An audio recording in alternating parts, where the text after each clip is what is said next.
السلام علیکم ورحمۃ اللہ وبرکاتہ۔ الحمد للہ رب العالمین والصلاة والسلام علی حبیبہ سید الانبیاء واشرف المرسلین وعلی آلہ الطیبین الطاہرین واصحابہ الاکرمین الافضلین وعلی من احبہم وتبعہم بإحسان اجمعین، اما بعد، فقال اللہ سبحانہ وتعالی فی کلامہ العظیم: اعوذ باللہ من الشیطان الرجیم،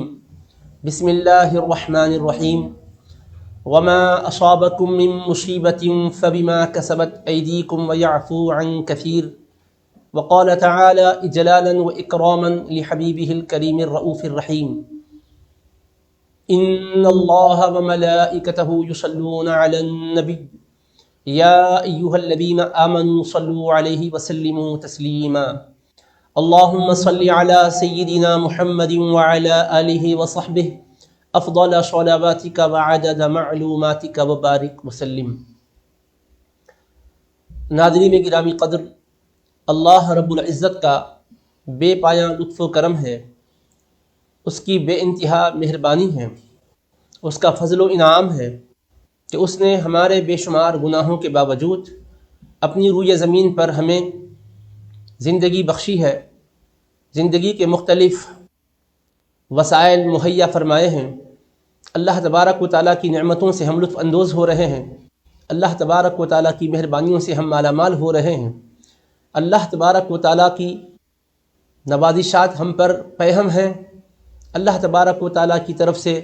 جو انعام و اکرام کی برسات ہو رہی ہے، یہ بھی اللہ تبارک و تعالیٰ کی طرف سے ہمارے لیے ایک امتحان ہے کہ خوشحالی میں، نعمتوں میں بندے کس طرح رب تبارک و تعالیٰ کے شکر گزار بن کے رہتے ہیں۔ رب تبارک و تعالیٰ یہ دیکھنا چاہتا ہے، اور کبھی اللہ ہمیں بیماریوں میں مبتلا کرتا ہے، تنگیوں میں مبتلا کرتا ہے، تکلیفیں، آفتیں، بلائیں بھیجتا ہے، تو یہ بھی اللہ تبارک و تعالیٰ کی طرف سے بندے کے لیے ایک تنبیہ ہوتی ہے،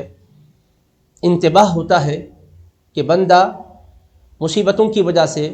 گھبرا کر خدا کی بارگاہ سے مایوس ہو جاتا ہے، یا پھر وہ اللہ تبارک و تعالیٰ ہی کی بارگاہ میں اپنے گناہوں کی بخشش کے ساتھ متوجہ ہوتا ہے،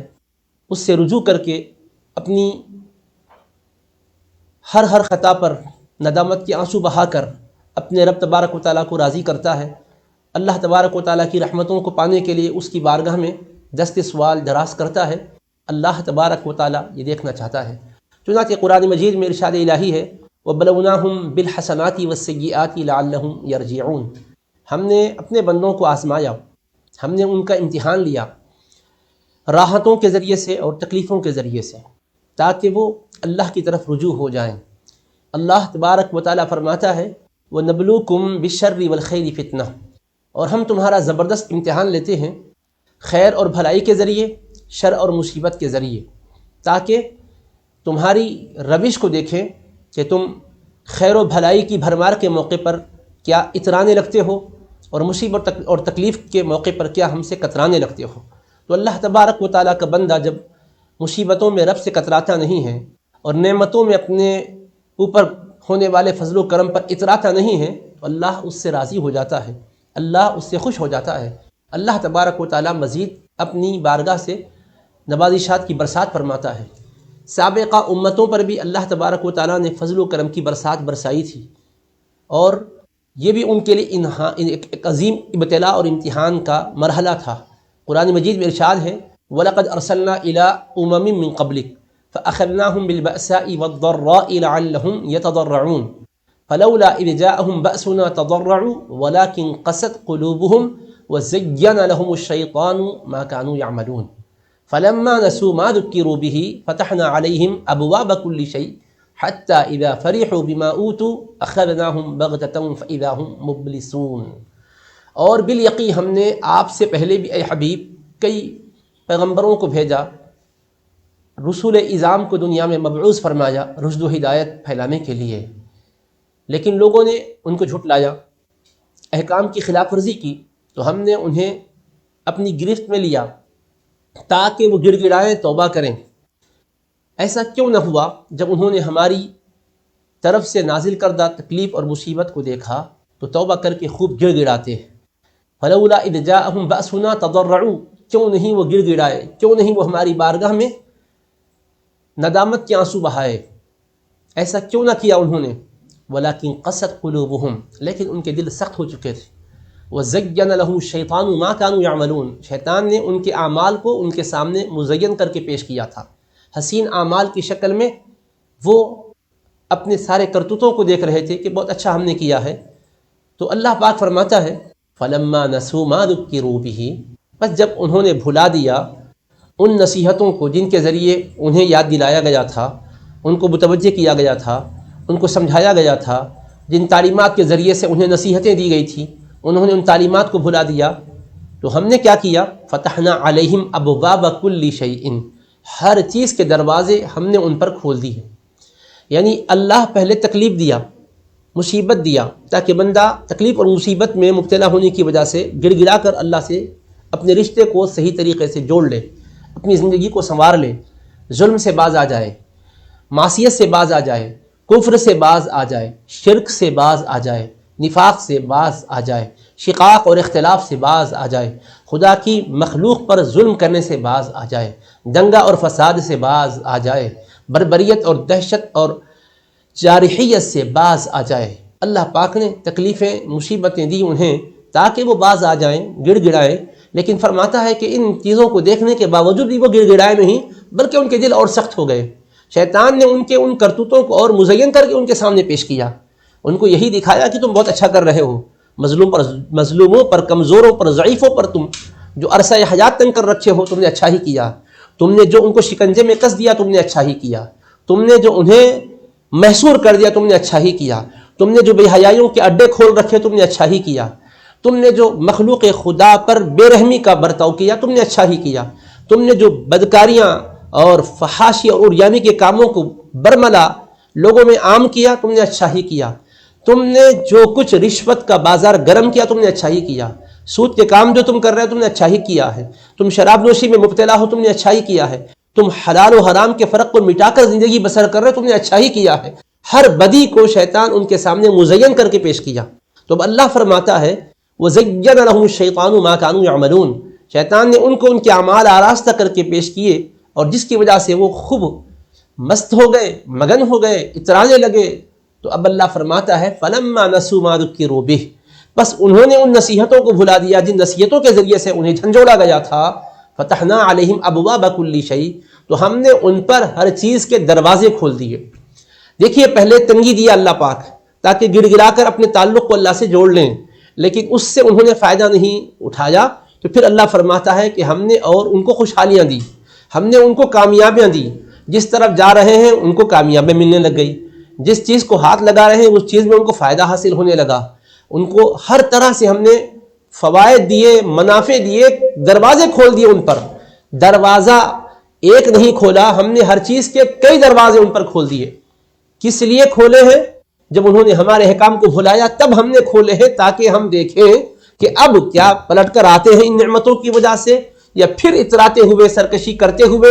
ظلم کرتے ہوئے زمین پر دندناتے پھرتے ہیں۔ اللہ فرما رہا ہے فَلَمَّا نَسُوا مَا ذُكِّرُوا بِهِ فَتَحْنَا عَلَيْهِمْ أَبْوَابَ كُلِّ شَيْءٍ، بس جب انہوں نے ان نصیحتوں کو بھلایا جن کے ذریعے سے انہیں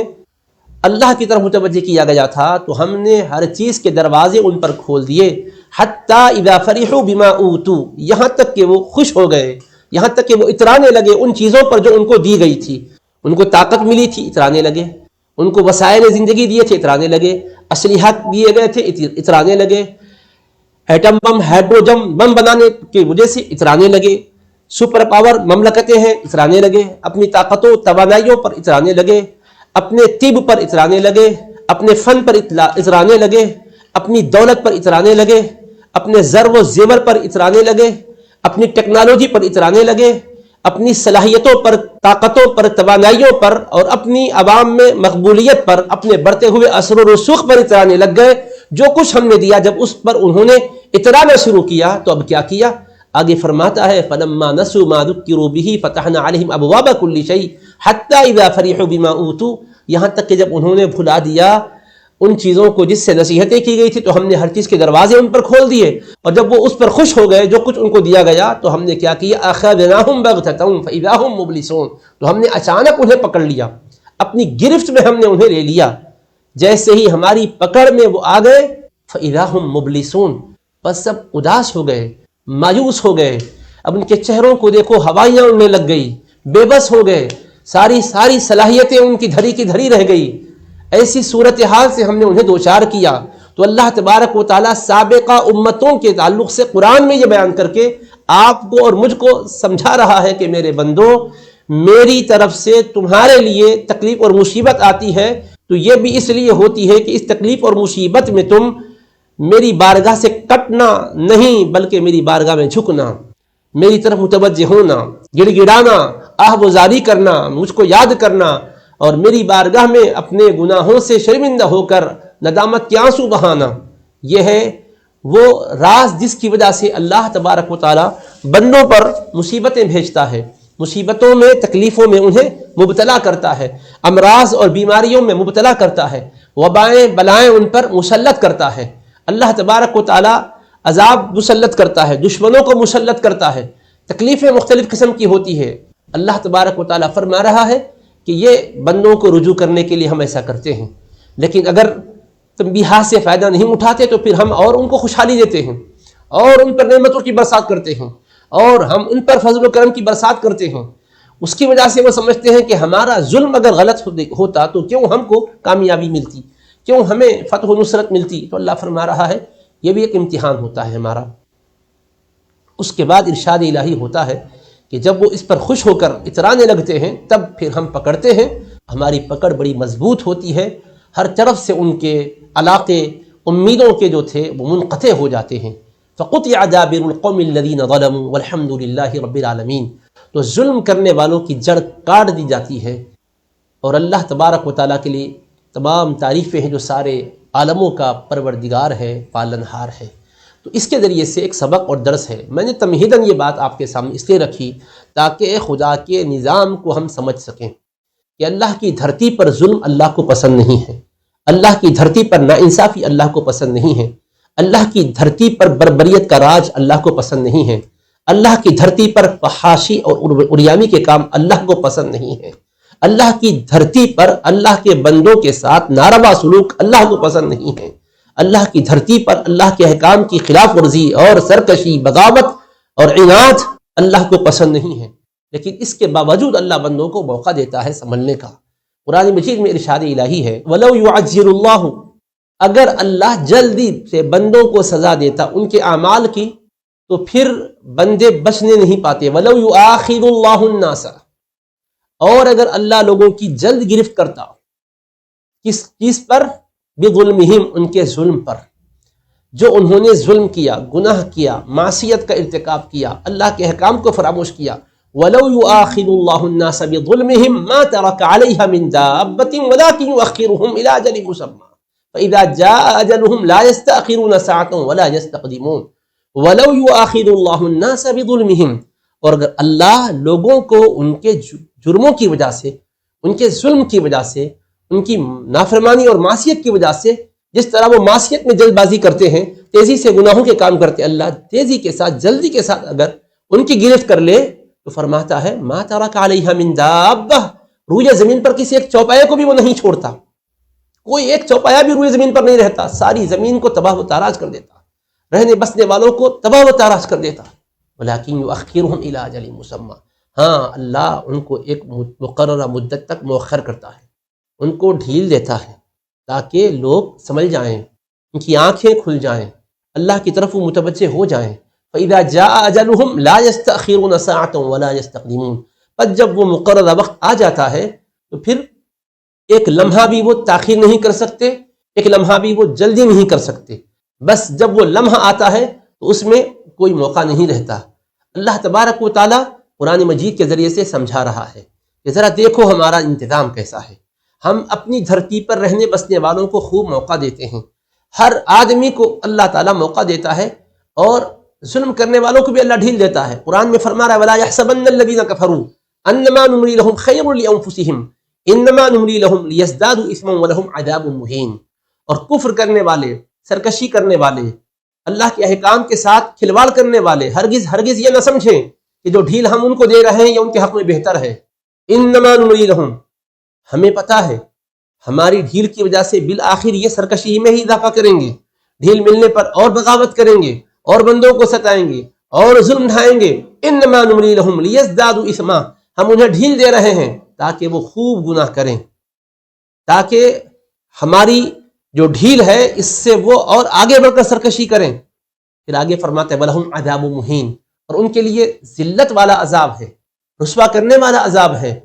اللہ تبارک و تعالیٰ سمجھا رہا ہے کہ دیکھو ڈھیل مل رہی ہے، اس کو کبھی اپنے حق میں بہتر مت سمجھو، اس ڈھیل کا صحیح فائدہ اٹھاؤ۔ اللہ تبارک و تعالیٰ ڈھیل دے رہا ہے تاکہ رجوع کریں، لیکن بندہ ڈھیل کا فائدہ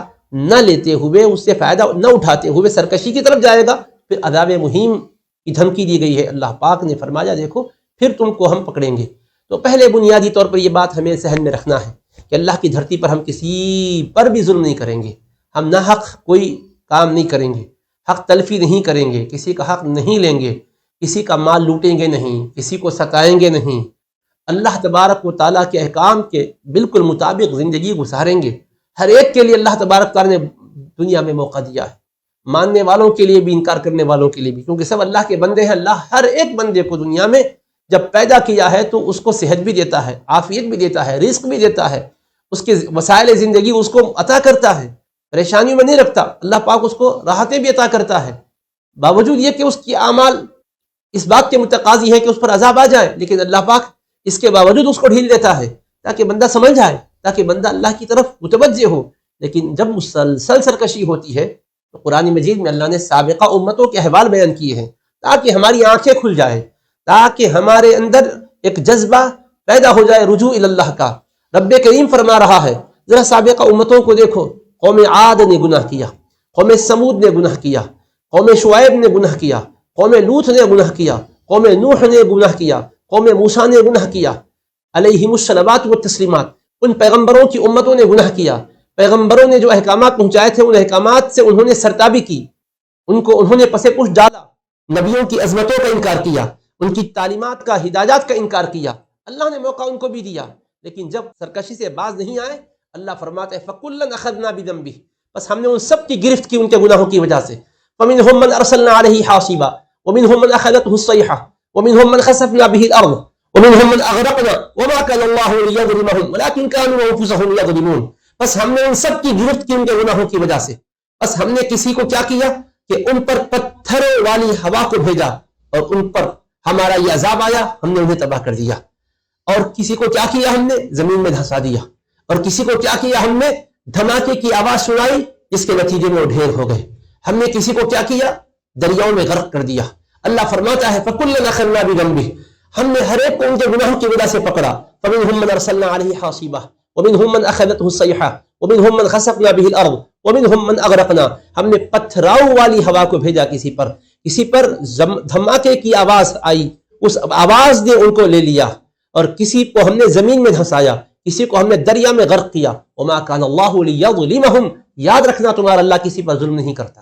لیکن لوگ اپنی جانوں پر ظلم کرتے ہیں، اس کے احکام کے خلاف جاتے ہیں۔ اب سوال یہ پیدا ہوتا ہے، یہ ساری باتیں ہم نے سابقہ امتوں کی بتلائی قرآن کی آیات کی روشنی میں، کہ جب جب سرکشی ہوئی اللہ کا عذاب آیا، جب جب انہوں نے اللہ کے احکام کی نافرمانی کی عذاب آیا۔ اب ہمارے پاس گناہوں کی کمی نہیں ہے، گناہ بہت ہے، ظلم بہت ہے، ناانصافی بہت ہے، اللہ تبارک و تعالیٰ کے حقوق کو پسے پش ڈالنا بہت ہے، حقوق رسالت مآب سے سرتابی بہت ہے۔ اس کے باوجود اس طرح کا عذاب کیوں نہیں آ رہا ہے؟ وہاں پر خسف کا عذاب آیا، زمین میں دھسائی گئی وہ قومیں، مسخ کا عذاب آیا، چہرے بدل دیے گئے، فرمایا کونوا قردۃ خاسئین، تم بندر بن جاؤ، ذلیل و خوار ہو جاؤ۔ کسی کو بندر بنایا، کسی کو خنزیر بنایا۔ قرآن مجید میں اللہ کے غضب کا، اللہ تبارک و تعالیٰ کی ناراضگی کا بیان ہے۔ اب حضور کی امت کے اندر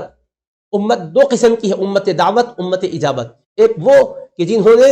اللہ کے حبیب کی دعوت کو قبول کر لیا، وہ امت اجابت ہے۔ یہ ایک وہ جن کی طرف دعوت ابھی بھی متوجہ ہے کہ وہ حق کی طرف آئے، کلمہ اسلام کی طرف آئے، تو امت خواہ دعوت ہو کہ امت خواہ اجابت ہو، نافرمانی میں کوئی کمی نہیں ہے، عصیانشیاری میں کوئی کمی نہیں ہے، ظلم میں کوئی کمی نہیں ہے۔ اب اس کے باوجود وہ جو عذاب آیا تھا کہ پتھراؤ کے ذریعے سے ہلاک کیا گیا، چنگھاڑ کے ذریعے سے ہلاک کیا گیا، دریا میں غرق کر کے ہلاک کیا گیا، زمین میں دھنسا کر کے ہلاک کیا گیا، بستیوں کو الٹ دیا گیا، ہلاک کر دیا گیا، اوپر لے جا کر زوردار ہوائیں آئی اور پٹک پٹک کر ہلاک کر دیا گیا۔ اس طرح کا عذاب مجموعی طور پر اس امت پر کیوں نہیں آ رہا ہے؟ حالانکہ کفر ہے، حالانکہ طغیانی ہے، حالانکہ عصیان ہے، حالانکہ ظلم و عدوان ہے۔ اس کے لیے قرآن مجید میں اللہ نے فرمایا وما كان الله ليعذبهم وانت فيهم وما كان الله معذبهم وهم يستغفرون۔ اللہ پاک فرماتا ہے اللہ کی یہ شان نہیں کہ اے حبیب ان لوگوں پر اس طرح کا عذاب بھیجے کہ ساری قوم تباہ و تاراج ہو جائے، جیسا سابقہ امتوں کی قوم کو تباہ و تاراج کیا گیا تھا، نام و نشان دھرتی سے مٹایا گیا تھا۔ اللہ کی یہ شان نہیں، حضور آپ اس قوم میں جلوہ گر ہیں، آپ کے ہوتے ہوئے اس طرح کا عذاب بھیجے کہ پوری کی پوری قومیں تباہ کر دی جائے، پوری کی پوری بستیاں برباد کر دی جائیں۔ عذاب استیصال کہتے ہیں وہ عذاب جو جڑ پیر سے اکھیڑ دینے والا ہو۔ اس طرح کا عذاب اس امت پر کبھی بھی نہیں آئے گا۔ جزوی طور پر تکلیفیں پہنچیں گی، جزوی طور پر گرفت اور پکڑ ہوگی، لیکن مجموعی طور پر جیسے دریا میں پوری قوم کو غرق کیا گیا تھا، زمین میں دھسا دیا گیا تھا اور پتھراؤ والی ہوا کو بھیج کر تباہ کیا گیا تھا، اس طرح کا عذاب نہیں آتا۔ مگر ایک بات یہاں سے گری محدث لقن رحمۃ اللہ تعالی علیہ کی میں آپ سے عرض کرتا ہوں، آگے بڑھوں گا، کہ وہ قومیں بھی کمزور تھی، کیونکہ یہ امت اشرف الامم ہے، خیر الامم ہے، افضل الانبیاء والرسل کی، سید الانبیاء والمرسلین کی امت ہے۔ وہ پیغمبروں کی امتیں، وہ شان والی امتیں نہیں تھی۔ عذاب کی شکلیں ان پر وہ تھی کہ جس میں ان کے چہرے بدل دیے گئے، ان کے جسموں کو بدل دیا گیا، ان کے جسموں کو تباہ و تاراج کیا گیا۔ امت چونکہ خیر الامم ہے اور خیر الامم امت ہے، خیر الانبیاء کی امت ہے، سب سے بہترین پیغمبر کی امت ہے، سب سے شان والے نبی کی امت ہے، تو اس نبی کی نافرمانی کا بھی وبال سخت ہونا چاہیے۔ پھر پوری کی پوری قوم تو تباہ نہیں کی جائے گی، اس لیے کہ حضور کی ذات گرامی کا وسیلہ ہے، واسطہ ہے، تو اللہ پاک نے اس امت کے لیے شکل عذاب کی مختلف کر دی۔ وہ یہ کہ پہلے والوں کی صورتیں بگاڑی جاتی تھی، آج اگر کفر و عصیان، طغیان اور معصیت اور نافرمانی، سرکار کی سنتوں سے انحراف کی زندگی بسر کی جائے تو دلوں کو مسخ کر دیا جاتا ہے۔ پوری باڈی میں چہرہ سب سے اعلیٰ نہیں ہے، پوری باڈی کے اندر دل سب سے اعلیٰ ہے، وہ سب سے عظیم بدن کا حصہ ہے کہ جس کی وجہ سے سارا جسم کا نظام ہے، جس کے سدھار پر جسم کا سدھار، جس کے بگاڑ پر جسم کا بگاڑ، کہ وہ جو گوشت کا لوتھڑا دل ہے، جس کو مرکزی حیثیت حاصل ہے پوری باڈی میں، جو سب سے اہم حصہ ہے پورے وجود انسانی کا، اس حصے کو مسخ کر دیا جاتا ہے، اس کے اندر کی نورانیت کو نکال دیا جاتا ہے، اس کے اندر کی نرمی کو ختم کر دیا جاتا ہے۔ اسی لیے قرآن کریم فرما رہا ہے أَلَمْ يَأْنِ لِلَّذِينَ آمَنُوا أَن تَخْشَعَ قُلُوبُهُمْ لِذِكْرِ اللَّهِ وَمَا نَزَلَ مِنَ الْحَقِّ وَلَا يَكُونُوا كَالَّذِينَ أُوتُوا الْكِتَابَ مِن قَبْلِهِمْ فَطَالَ عَلَيْهِمُ الْأَمَدُ وَقَسَتْ قُلُوبُهُمْ وَكَثِيرٌ مِّنْهُمْ فَاسِقُونَ، کہ کیا ابھی ایمان والوں کے لیے وہ وقت نہیں آیا کہ اللہ کی یاد کے لیے ان کے دل نرم ہو جائیں، اللہ تبارک و تعالیٰ کے ذکر کے لیے ان کے دل جھک جائیں، اللہ پاک کی طرف سے جو حق کا پیغام نازل ہوا ہے اس کے سامنے ان کے دل جھک جائیں۔ کیا یہ وقت ابھی بھی ان کے لیے نہیں آیا ہے؟ وہ ان لوگوں کی طرح نہ بنے جن کو پہلے کتاب دی گئی تھی، ایک عرصہ بیت گیا تھا، ان کے دل سخت ہو چکے تھے، ان میں سے اکثر لوگ فسق و فجور میں مبتلا رہے۔ وہ ان لوگوں کی طرح نہ بن جائیں بلکہ ان کی آنکھیں کھلیں اور اپنے اندر روشنی پیدا کریں، اپنے اندر اجالا پیدا کریں، نبی پاک علیہ الصلوۃ والسلام کی ذات اطہر سے اپنے رشتے کو مضبوط اور مستحکم کر لیں۔ تو اللہ تبارک و تعالیٰ اپنے فضل و کرم سے اپنے بندوں کو مالا مال کرنا چاہتا ہے، اس لیے بیماری حقیقت کے اعتبار سے بندے مومن کے لیے رحمت بنتی ہے۔ نبی کریم علیہ الصلوۃ والسلام سے ام المؤمنین عائشہ صدیقہ رضی اللہ عنہا نے دریافت کیا تھا، یا رسول اللہ یہ طاعون کیا ہے؟ حبیب پاک علیہ السلام سے عرض کیا کیا یہ عذاب ہے؟ حضور پاک علیہ السلام نے فرمایا کہ اللہ مومنوں کے لیے اس کو رحمت بناتا ہے، ایمان والوں کے حق میں رحمت ہوتی ہے، حالانکہ وبا ہے، حالانکہ بلا ہے، اس کی لپیٹ میں انسانیت آ رہی ہے، مگر رسول پاک علیہ السلام نے فرمایا مومن کا معاملہ بڑا عجیب ہے، اس کے لیے اللہ اس کو رحمت بناتا ہے، اس لیے کہ وہ اللہ پر ایمان رکھتا ہے، اللہ سے اپنا رشتہ مضبوط رکھتا ہے، اللہ کے نبی پاک علیہ السلام سے اپنا رشتہ مضبوط رکھتا ہے۔ حضور پاک علیہ السلام نے فرمایا جب کسی مقام پر تم ہو اور وہاں اگر طاعون آ جائے، یہ وبا اور بلا پھیل جائے تو تم وہاں سے راہ فرار اختیار نہ کرنا، اور اگر تم سنو کہ کسی بستی میں یہ وبا آئی ہوئی ہے، طاعون آیا ہوا ہے، تو تم وہاں سفر کر کے نہ جانا، اپنے ہی مقام پر رہنا۔ اگر جس مقام پر تم ہو وہاں یہ بلا آئی ہوئی ہے، طاعون آیا ہوا ہے، تو وہاں سے تم نہ جانا، صبر کرتے ہوئے احتیاطی تدابیر کے ساتھ رہنا۔ اگر اس کے باوجود صبر کرنے پر، اجر و ثواب کی امید رکھنے پر، پھر بھی وہ بلا، پھر بھی وہ مرض لاحق ہو کر تمہیں اپنے لپیٹ میں لے لے تو تم مایوس نہ ہونا، اللہ تبارک و تعالیٰ تمہارے گناہوں کا کفارہ بنا دے گا اور تمہاری اس موت کو شہادت کی موت قرار دے گا۔ تو بالآخر بندے مومن کے لیے رحمت قرار پاتی ہے بلا، بالآخر اس کے لیے اللہ سے رجوع کا ذریعہ بنتی ہے بلا۔ اس وجہ سے تعاون کا جب ذکر حدیث پاک میں آیا ہے، الطاعون شہادت لکل مسلم، کہ ہر مسلمان کے لیے وہ شہادت ہے، لیکن اس کا یہ ہرگز مطلب نہیں ہے کہ شہادت ہے تو لہٰذا بے احتیاطی کی جائے کہ چلو شہادت کا مرتبہ ملتا ہے۔ دیکھیے یہ بات اسلامی نقطہ نظر سے بالکل غلط ہے۔ ہر حال میں احتیاطی تدابیر کی تعلیم نبی رحمت علیہ السلام نے دی ہے۔ کئی بیماریوں کے سلسلے میں رسول پاک علیہ السلام سے احتیاط کی باتیں منقول ہیں۔ دیکھیے ایک آدمی جذامی ہے، جذام کے مرض میں مبتلا ہے، اس میں کوئی شک نہیں کہ مرض اللہ ہی کی طرف سے آیا ہے، بیمار ہے وہ۔ رسول کریم صلی اللہ تعالیٰ علیہ وآلہ وسلم نے ایسے موقع پر ہمارے لیے دو اپنے حیات طیبہ اور سیرت طیبہ کے اسوے عطا کی ہے۔ ایک تو ایسا موقع تھا، جامع ترمذی میں حدیث پاک ہے، ایک جذامی حاضر ہے، حضور پاک علیہ السلام تناول فرما رہے تھے، دسترخوان پر تشریف فرما ہے، تناول فرما رہے تھے، انہوں نے ہچکچاہٹ محسوس کی، وہ پیچھے ہٹ گئے۔ اللہ کے حبیب علیہ السلام نے اس جذامی کا ہاتھ پکڑا، برتن میں داخل کر کے فرمایا، کل فی قسم باللہ و توکلا علیہ، کل اللہ تبارک و تعالیٰ پر بھروسہ کر کے اللہ کا نام لے کر پورے اعتماد اور اطمینان کے ساتھ کھاؤ۔ تو رسول پاک علیہ السلام نے ہاتھ پکڑ کر اپنے دسترخوان میں جو چیزیں تیار کر کے رکھی گئی تھی اس میں ان کو کھانے کے لیے فرمایا، اس میں سے برتن میں سے کھانے کے لیے فرمایا۔ تو یہ سید المتوکلین نے بتایا کہ میں اللہ پر کامل اعتماد اور توکل رکھتا ہوں، ان سے مجھے کوئی خطرہ میں محسوس نہیں کرتا ہوں، اگر بیماری لگنا ہی اللہ پاک کا فیصلہ اور حکم ہے تو لگے گی۔ حضور نے یہ حقیقت کو بتایا، عقیدے کی عظمت کو بتایا۔ اب دوسرا پہلو دیکھیے، بنی ثقیف کے ایک وفد میں ایک جذامی بھی آیا ہوا ہے، رسول پاک علیہ الصلوۃ والسلام صحابہ کرام کے ساتھ تشریف فرما ہے، اور قبیلے کے لوگ مشرف اسلام ہو رہے ہیں، بیعت کر کے حضور پاک علیہ السلام سے برکتیں پا رہے ہیں۔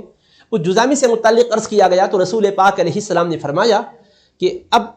مجمع میں ان کو آنے کی ضرورت نہیں ہے، میں نے غائبانہ ان سے بیعت لے لی ہے، اور فرمایا کہ تم اب لوٹ کر جا سکتے ہو۔ تو دیکھو یہاں رسول پاک علیہ الصلوۃ والسلام نے عمومی سطح پر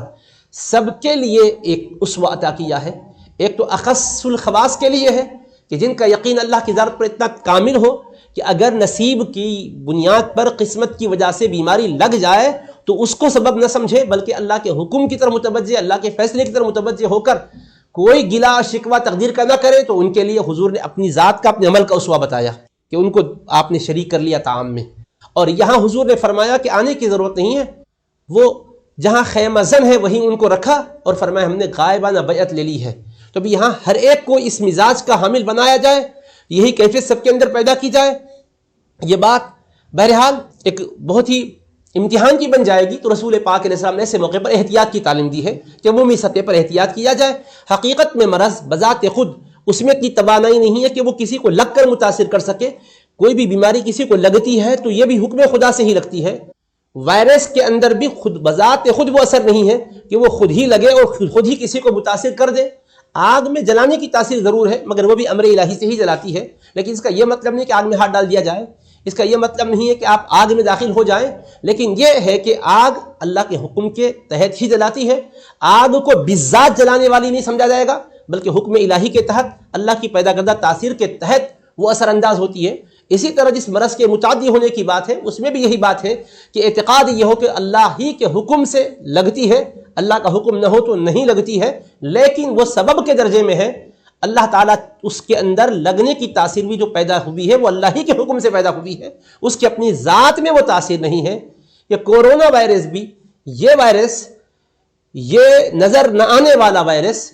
یہ اپنے اندر بذات خود اتنی طاقت نہیں رکھتا ہے کہ خود ہی سے لگ کر کسی کو متاثر کرے، لیکن اس میں جو اثر ہے وہ اللہ ہی کی طرف سے پیدا کردہ ہے، کیونکہ وہ اللہ کی مخلوق ہے۔ اللہ کی مخلوق بڑی ہو کہ چھوٹی، اس کے اندر اوسط ہو کہ اضعاف، ہر حال میں وہ مخلوق خدا کی ہے، تو اس کے اندر تاثیر بھی اللہ ہی کی طرف سے پیدا کردہ ہے۔ اسی لیے حضرت موسیٰ علیہ السلام نے اللہ تعالیٰ سے عرض کیا تھا جس وقت کے پیٹ میں تکلیف آپ نے محسوس کی تھی، بار الہ پیٹ میں درد ہے،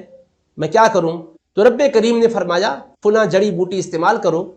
آپ کو فائدہ ہوگا۔ آپ تشریف لے گئے، اس کو استعمال کیے، واقعتاً پیٹ کا درد زائل ہو گیا۔ پھر کسی موقع پر پیٹ میں تکلیف محسوس کی تو آپ جا کر اسی جڑی بوٹی کو استعمال کیے تو درد میں اور اضافہ ہو گیا۔ اللہ کی بارگاہ میں عرض کی مولا وہی جڑی بوٹی تھی، پہلی مرتبہ اس کے استعمال پر بیماری زائل ہوئی، تکلیف دور ہو گئی، پھر اب اس مرتبہ استعمال کرتا ہوں تو تکلیف میں اضافہ ہو جاتا ہے، کیا معاملہ ہے؟ تو رب تبارک و تعالیٰ نے فرمایا کہ اے میرے موسیٰ،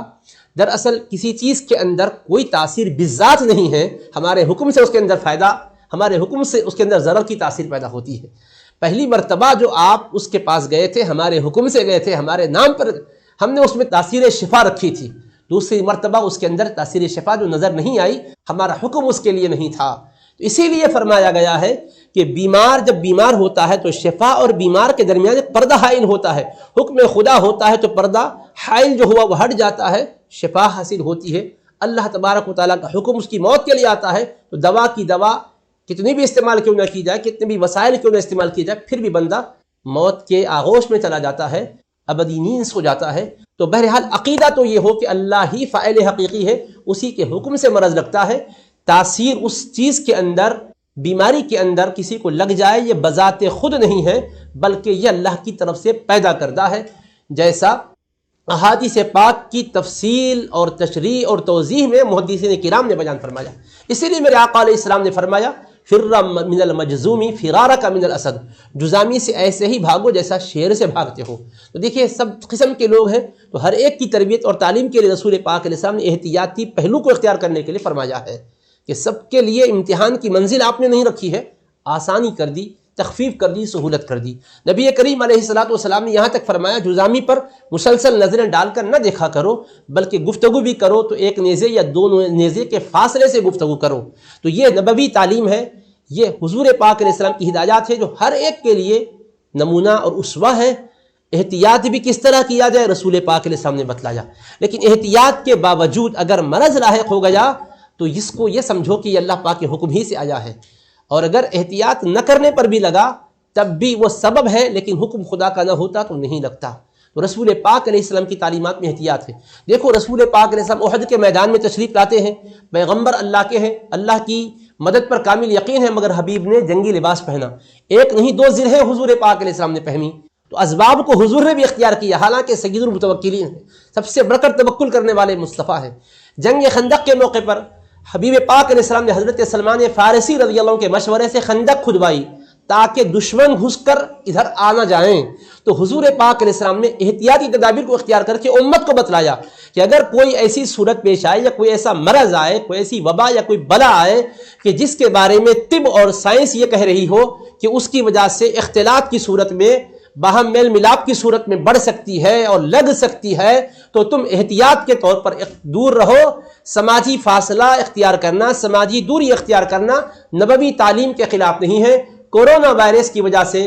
تقریباً جہاں جہاں یہ وائرس پھیلا ہوا ہے تمام ان ممالک میں لاک ڈاؤن نافذ ہے، تو ایسی صورت میں کوئی یہ بات توکل کے خلاف نہیں ہے، کوئی اسلام اور قرآن کے خلاف نہیں ہے، کوئی سنت اور حدیث کے خلاف نہیں ہے، بلکہ قرآن اور حدیث اور اسلام کی تعلیمات کے مطابق یہ کہ احتیاط کیا جائے، اس لیے کہ قرآن پاک میں اللہ نے فرمایا ہے یا ایھا الذین آمنوا خذوا حذرکم، اے ایمان والو تم اپنے بچاؤ کا اہتمام کر لو، تم احتیاط کی روش پر چلو۔ قرآن کہتا ہے وَلَا تُلْقُوا بِأَيْدِيكُمْ إِلَى التَّهْلُكَةِ، تم اپنے آپ کو ہلاکت میں نہ ڈالو۔ تو نبی پاک علیہ السلام نے جہاں احتیاط کی تعلیم دی ہمیں وہاں احتیاط کو اختیار کرنا چاہیے، اور ملک کی قانون کو بھی ہم نظر انداز نہ کریں۔ ملک کے قانون میں، گورنمنٹ کے قانون میں جو بات بتائی جا رہی ہے، جو احکام بتائے جا رہے ہیں احتیاطی تدابیر کے حوالے سے، اس کو ہم اختیار کریں۔ جو نوجوان بچے اپنی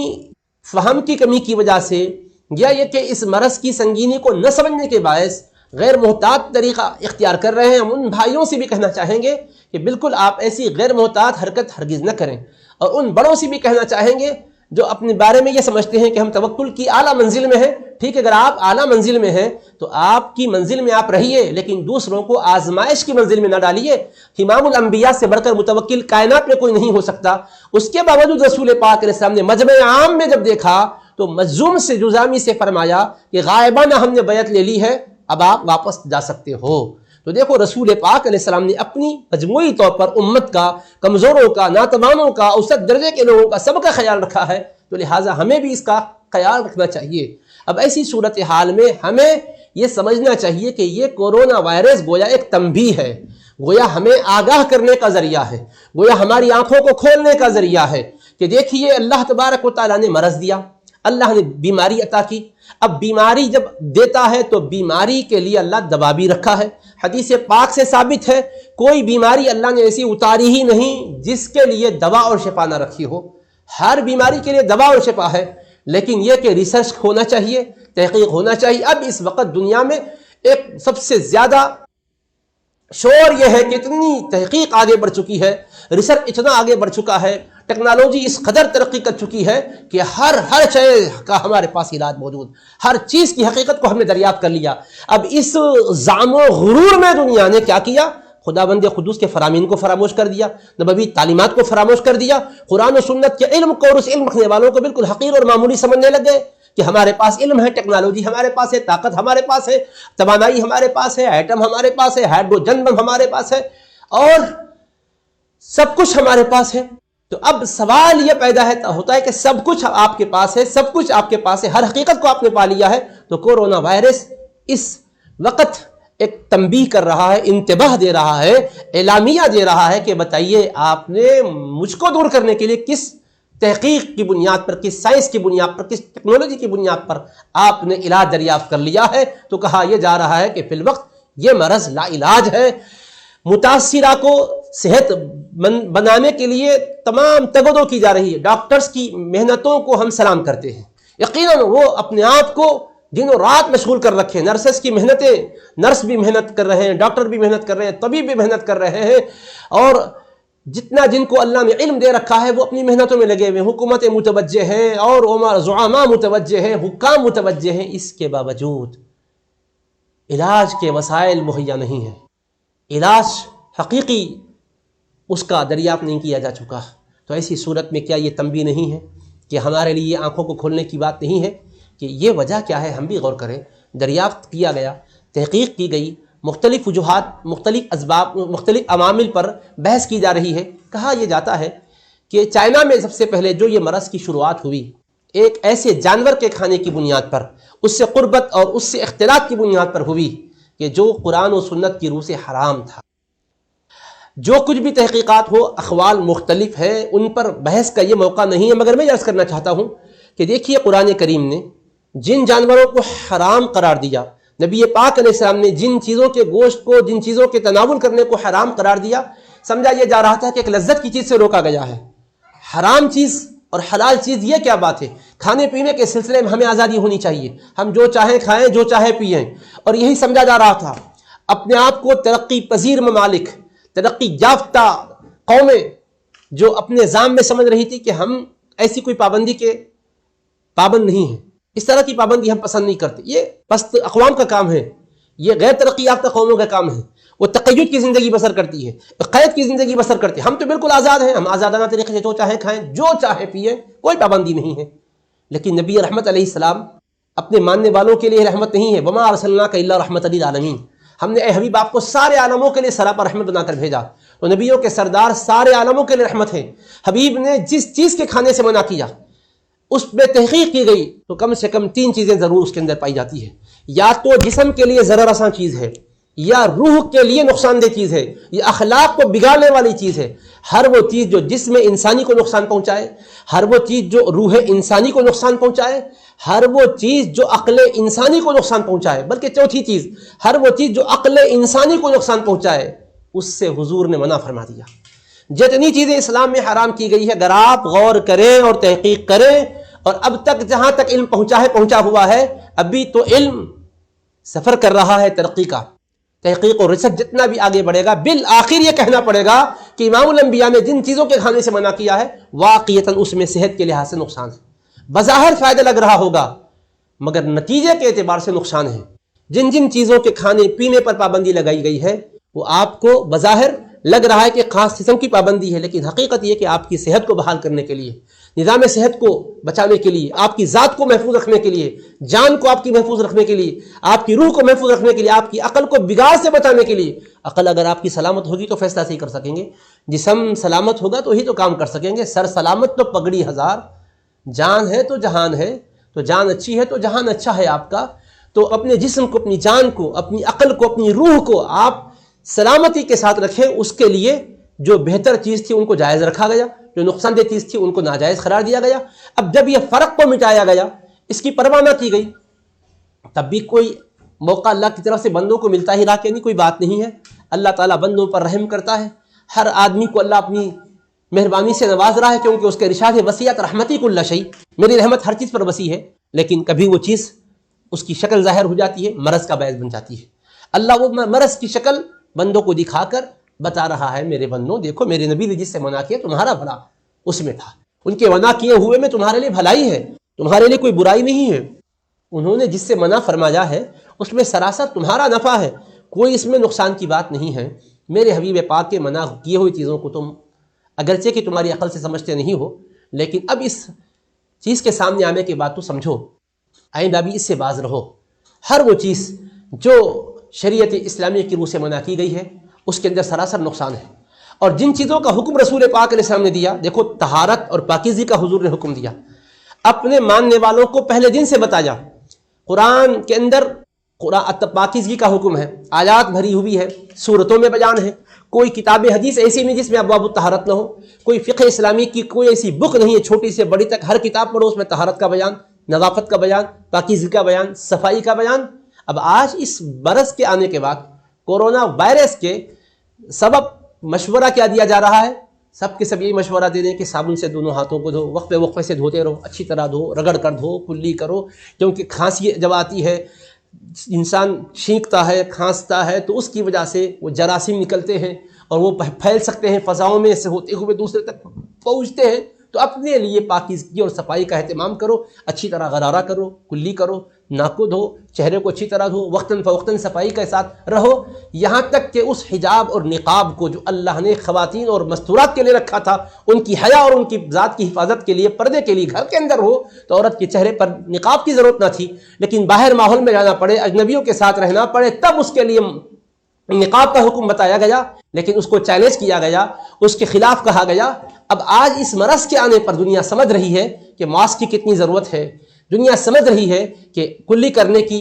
ناک میں پانی چڑھانے کی، دونوں ہاتھوں کو دھونے کی کتنی ضرورت ہے۔ تو یہ باتیں آج اس قوم کو سمجھ میں آ رہی ہے جو قوم کبھی وضو کا مذاق اڑاتی تھی، کبھی طہارت کے نظام کا مذاق اڑاتی تھی، کبھی کہتی تھی بات بات پر کیسے وضو ٹوٹ جاتا ہے کہ وضو کیا جائے، بات بات پر کیا بات ہے، ایسا کون سا اس کے اندر لاجک کیا ہے کہ نماز پڑھنا ہو تو وضو کر لو، کون سی لاجک ہے کہ فلاں کام کرو تو نہانا بھی ضروری ہے، طہارت سے فارغ ہوئے تو اس حصے بدن کو دھونا بھی ضروری ہے، جو صرف ایسا مذاق اڑایا کرتے تھے، آج ان کے پلے بھی یہ بات آ رہی ہے، ان کی سمجھ میں بات آ رہی ہے۔ جب اس بیماری کے پھیلنے کے اسباب پر، عوامل پر، پھر اس کی روک تھام کے احتیاطی تدابیر پر ڈاکٹرز کی تحقیق آ گئی، تب پتہ چلا کہ واقعتاً کروڑوں سلام ہو اس نبی رحمت پر، اس نبی امی پر جو کائنات کو اللہ پاک کا حکم سنائے، قل یا ایھا الناس انی رسول اللہ الیکم جمیعا،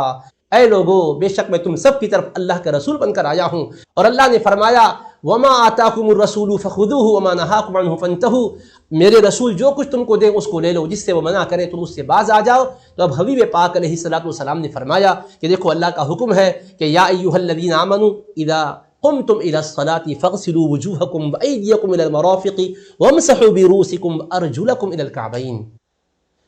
اے ایمان والو جب نماز کے لیے کھڑے ہو جاؤ تو اپنے چہروں کو دھو لو، دونوں ہاتھوں کو کوہنیوں سمیت دھو لو، سروں کا مسح کرو، دونوں پاؤں کو ٹخنوں سمیت دھو لو۔ رب تبارک و تعالیٰ نے 3 چیزوں کے دھونے کا حکم فرمایا، سر کے مسح کا حکم فرمایا، نبی پاک علیہ السلام کو فرمایا میرے حبیب یہ تو میں نے فرمایا ہے، وَأَنزَلْنَا إِلَيْكَ الذِّكْرَ لِتُبَيِّنَ لِلنَّاسِ مَا نُزِّلَ إِلَيْهِمْ، ہم نے اس ذکر کو، قرآن کو آپ پر نازل کیا تاکہ جو کچھ نازل کیا گیا اس کی آپ وضاحت فرما دیں۔ تو ربی پاک علیہ السلام نے وضاحت کی، تشریح فرمائی اپنے عمل کے ذریعے، اپنے قول کے ذریعے، وضو کر کے مصطفیٰ نے دکھلایا اس طرح کا وضو ہوتا ہے۔ اس میں رسول پاک علیہ السلام 5 وقت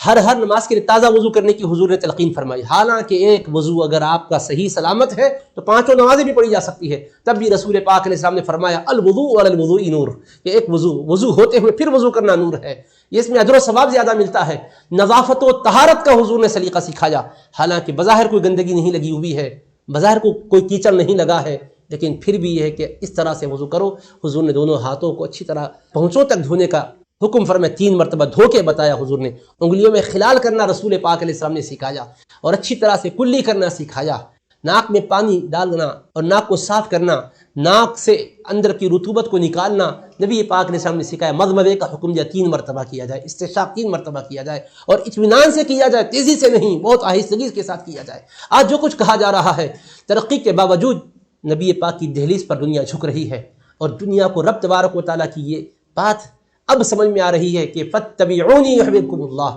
تم میرے حبیب کی اطاعت اور اتباع کرو تو اللہ تم سے محبت فرمائے گا۔ تو وہ رسول پاک علیہ السلام کی غیر مشروط غلامی کی طرف سوچے سمجھے طریقے پر ہو یا بے سوچے بے سمجھے طریقے پر ہو، دنیا آج آ چکی ہے۔ جو کسی وقت مذاق اڑا رہے تھے حجاب کا، آج ماسک، عورتیں تو عورتیں ہیں، مرد بھی لگائے ہوئے ہیں، ڈاکٹرز لگائے ہوئے ہیں، نرسیں لگائی ہوئی ہیں، ہر کوئی جو باہر نکل رہا ہے وہ۔ اور پھر فاصلہ دیکھو رسول کریم علیہ الصلوۃ والسلام نے کیسی تعلیم دی، بے حیائی کے کاموں سے منع کیا تو امام الانبیاء نے اللہ کا حکم سنایا، ولا تقربوا الفواحش۔ دیکھو بے حیائی کرنا تو بڑی بات ہے، بے حیائی کے قریب بھی مت جاؤ۔ اب کہا جا رہا ہے کہ فاصلہ رکھنا چاہیے، بالکل دور دور۔ اب بال بچے تو گھر میں ہوں گے، تو آپ کے بیوی ہے، آپ کے بچے، اس میں آپ فاصلہ کتنا بھی قائم کریں گے تب بھی قربت ہوگی، لیکن اجنبی ہو تو فاصلہ زیادہ ہونا چاہیے، باہر کے لوگوں سے فاصلہ زیادہ ہونا چاہیے۔ پہلے ہی سے فرمایا، جنسی بے راہ روی سے روکا تھا مصطفیٰ نے، دوسروں کے ساتھ میل ملاپ سے حضور نے روکا تھا، اجنبیوں سے روکا تو مذاق اڑایا جا رہا تھا کہ میرا جسم میری مرضی، جو چاہے ہم کر لیں۔ لیکن اللہ تعالیٰ نے بتایا دیکھو تمہارا جسم تمہاری مرضی نہیں ہے، ایک کورونا وائرس آ کر تمہاری عقل کو ٹھکانے پر پہنچایا ہوا ہے کہ نہیں اب دوری ہے۔ اب دیکھیے شراب خانوں پر پابندی لگ گئی، قہبہ خانوں پر پابندی لگ گئی، فحاشی کے اڈوں پر پابندی لگ گئی، مسافر سے گریز کر رہے، پہلے تو باہم بغلگیر ہوتے تھے، کیا کچھ نہیں کیا کرتے تھے۔ تو گویا ایک قسم کا ہمارے لیے یہ سبق بھی ہے، ایک قسم کا ہمارے لیے درس بھی ہے، ایک قسم کی عبرت بھی ہے اگر ہم سمجھیں۔ لیکن یاد رکھیے گا بیماری کا آنا ایمان والوں کے لیے احتیاط کے باوجود، اب میں آپ کو یہ بتانا چاہوں گا، بعض غلط فہمیاں لوگوں کے ذہنوں میں یہ بھی ہے کہ یہ وبا اتنی پھیلی ہوئی ہے کہ اس میں اسلامی ممالک بھی ہے، غیر اسلامی ممالک بھی ہے، جمہوری ممالک بھی ہے، مختلف کنٹریز میں پھیلی ہوئی ہے، ایک عالمی وبا بنی ہوئی ہے۔ اب ایسی صورت میں ہمارے سامنے ایک حدیث ہے رسول پاک علیہ السلام کی، صحیح بخاری شریف میں حدیث پاک ہے کہ مدینہ منورہ کے راستوں پر اللہ نے فرشتوں کو پہرے دار بنا کے کھڑا کر دیا ہے، نہ طاعون مدینہ شریف میں داخل ہو سکتا ہے نہ دجال۔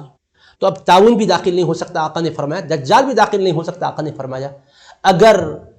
کسی وہاں جانے والے کو یا وہاں کے رہنے والے کو خدا نخواستہ کورونا وائرس اپنی لپیٹ میں لے لے تو پھر کیا یہ حدیث مبارک کے خلاف ہے؟ اب اس غلط فہمی کو دور کرنے کے لیے میں عرض کرنا چاہتا ہوں کہ میرے آقا نے طاعون کے داخلے کے بارے میں فرمایا کہ طاعون داخل نہیں ہو سکتا۔ یہ آقا کا ارشاد ایسا ہی برحق ہے جیسا کہ قیامت کا قائم ہونا برحق ہے،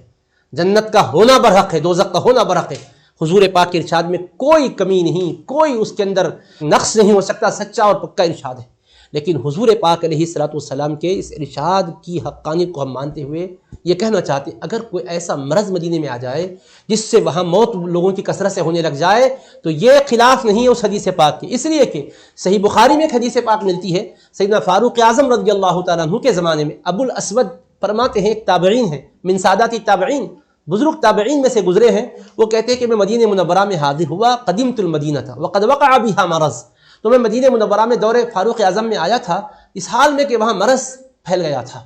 اور پھر کیا تھا والناس یموتون موتا ذریعا، اور لوگ کثرت سے انتقال کرتے چلے جا رہے تھے، تو ایک ایسا مرض بھی آیا تھا جس کی وجہ سے کثرت سے لوگ انتقال کر رہے تھے۔ تو طاعون کے سوا کوئی ایسا مرض کا مدینے میں آنا جس سے کثرت سے موتیں واقع ہو، یہ اس حدیث مصطفیٰ کے خلاف نہیں ہے۔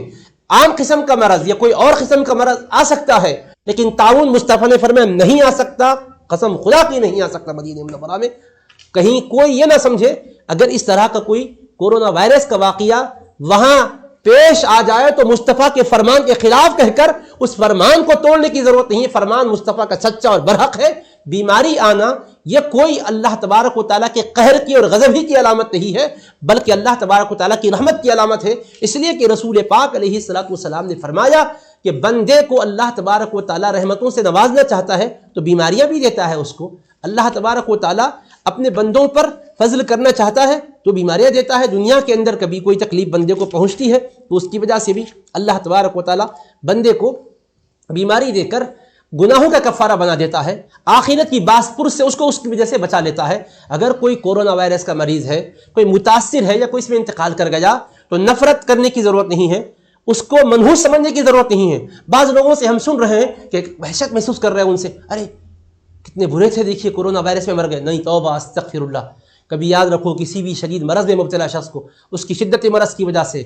خطرناک قسم کے مرض میں مبتلا ہونے کی وجہ سے تانا نہ دیا جائے۔ آپ کو نہیں معلوم اللہ کس طرح بندے کو پاک کرتا ہے۔ سنیے، میں قرآن کریم کی روح سے آپ کو بتلاتا ہوں۔ اللہ پاک کا ارشاد ہے، اعوذ باللہ من الشیطان الرجیم، بسم اللہ الرحمن الرحیم۔ اللہ پاک فرماتا ہے، سورہ شورى ہے، آیت نمبر 30 ہے، وما اصابکم من مصیبت فبما کسبت ایدیکم ویعفو عن کثیر۔ اور جو کوئی مصیبت تمہیں پہنچتی ہے تو یہ تمہارے ہاتھوں کی کمائی کی وجہ سے ہے، اور بہت سی باتوں کو اللہ درگزر فرما دیتا ہے، بہت سی غلطیوں سے اللہ بندوں کو معاف کر دیتا ہے، ان کی غلطیاں درگزر کر دیتا ہے، بہت سی غلطیوں سے درگزر فرماتا ہے۔ اب سنیے، اس کے تحت تفسیر میں بیان فرماتے ہیں کہ مہما اصابکم ایھا الناس من المصائب فانما هو عن سیئات تقدمت لکم۔ ذرا تفصیل ہے، سنیے کہ جو کوئی بھی تکلیفیں مصیبتیں تم کو پہنچتی ہے اے لوگو، یہ تمہارے ان گناہوں کی وجہ سے پہنچتی ہے جو تم نے کیے ہوئے ہیں۔ ویعفو عن کثیر، اور بہت سے گناہوں کو اللہ معاف کر دیتا ہے، من السیئات فلا یجازیکم علیہا، اللہ اس پر تمہیں پکڑتا نہیں ہے، بل یعفو عنہا، بلکہ درگزر فرما دیتا ہے۔ وَلَوْ يُؤَاخِذُ اللَّهُ النَّاسَ بِمَا كَسَبُوا مَا تَرَكَ عَلَى ظَهْرِهَا مِن دَابَّةٍ، اللہ پاک اگر گناہوں کی وجہ سے، لوگوں کے کرتوتوں کی وجہ سے ان کی فوری گرفت کرے گا تو روئے زمین پر کوئی بھی پشت زمین پر ایک جانور کو بھی نہیں چھوڑے گا۔ اب حدیث پاک میں ہے، وفی الحدیث الصحیح والذی نفسی بیدہ ما یصیب المؤمن من نصب ولا وصب ولا ہم ولا حزن الا کفر اللہ عنہ بها من خطایاہ حتی الشوکۃ یشاکها۔ نبی پاک علیہ السلام کا یہ ارشاد ہے، بخاری شریف میں حدیث پاک ہے، اللہ کے حبیب علیہ السلام فرماتے ہیں، قسم ہے اس ذات کی جس کے قبضے قدرت میں میری جان ہے، ما یصیب المؤمن من نصب ولا وصب، نہیں پہنچتی ہے کسی مسلمان کو کوئی تکلیف، کوئی تھکاوٹ، کوئی بیماری، ولا ہم، اور نہ کوئی فکر کی چیز، ولا حزن، اور نہ کوئی غم کی بات، جو بھی تکلیف، بیماری، دکھ، درد، غم، رنج، الم اس کو پہنچتا ہے، الا کفر اللہ عنہ بها من خطایاہ، اللہ اس کی بدولت اس کی خطاؤں کو معاف کر دیتا ہے۔ تو کسی بیمار کو بیماری مبتلا دیکھو تو سمجھو کہ اللہ اس کے خطاؤں کو معاف کر رہا ہے۔ خطا کار ہو تو خطاؤں کو معاف کرتا ہے، نیکوکار ہے تو درجوں کو اس کے ذریعے سے بلند و بالا کرتا ہے۔ حتی الشوکۃ یشاکها، یہاں تک کہ کانٹا بندے مومن کو چبھتا ہے تو اللہ اس کے ذریعے سے بھی اس کے گناہ کو معاف کر دیتا ہے اور اس کو اپنی رحمتوں سے مالا مال فرماتا ہے۔ بخاری شریف کی حدیث پاک ہے۔ اب آپ دیکھیے رسول پاک صلی اللہ علیہ وسلم کا ایک ارشاد مبارک، جس کی روایت حضرت علی مرتضیٰ کرم اللہ تعالی وجہہ الکریم کرتے ہیں، سنیے کیا ہے، عن علی رضی اللہ عنہ قال الا اخبرکم بافضل آیۃ فی کتاب اللہ عز وجل۔ حضرت علی مرتضیٰ رضی اللہ عنہ سے روایت ہے، فرماتے ہیں کیا میں تم کو اس آیت کے بارے میں نہ بیان کروں جو قرآن کی آیتوں میں سب سے زیادہ شان والی آیت ہے، تمام آیتوں میں سب سے زیادہ فضل والی، فضیلت والی آیت کے بارے میں کیا میں تمہیں نہ بتلاؤں؟ پھر آپ نے فرمایا وحدثنا به رسول اللہ صلی اللہ علیہ وسلم قال، اور ہم کو حضرت رسول اللہ صلی اللہ علیہ وسلم نے حدیث بیان کی اور ارشاد فرمایا، پہلے قرآن سنایا، وما اصابکم من مصیبت فبما کسبت ایدیکم ویعفو عن کثیر۔ قرآن کی آیتوں میں سب سے زیادہ فضیلت والی آیت کیا میں نہ بتلاؤں؟ فرمایا حضرت علی مرتضیٰ نے۔ پھر فرمایا کہ حضور علیہ السلام نے ہمیں یہ فرما کر یہ آیت مبارکہ تلاوت فرمائی کہ جس کا مطلب کیا ہے، جو بھی تکلیف تمہیں پہنچتی ہے تمہارے ہاتھوں کی کمائی کی وجہ سے پہنچتی ہے، اور بہت سے قصوروں سے اللہ درگزر فرماتا ہے۔ وَسَأُفَسِّرُهَا لَكَ يَا عَلِيُّ،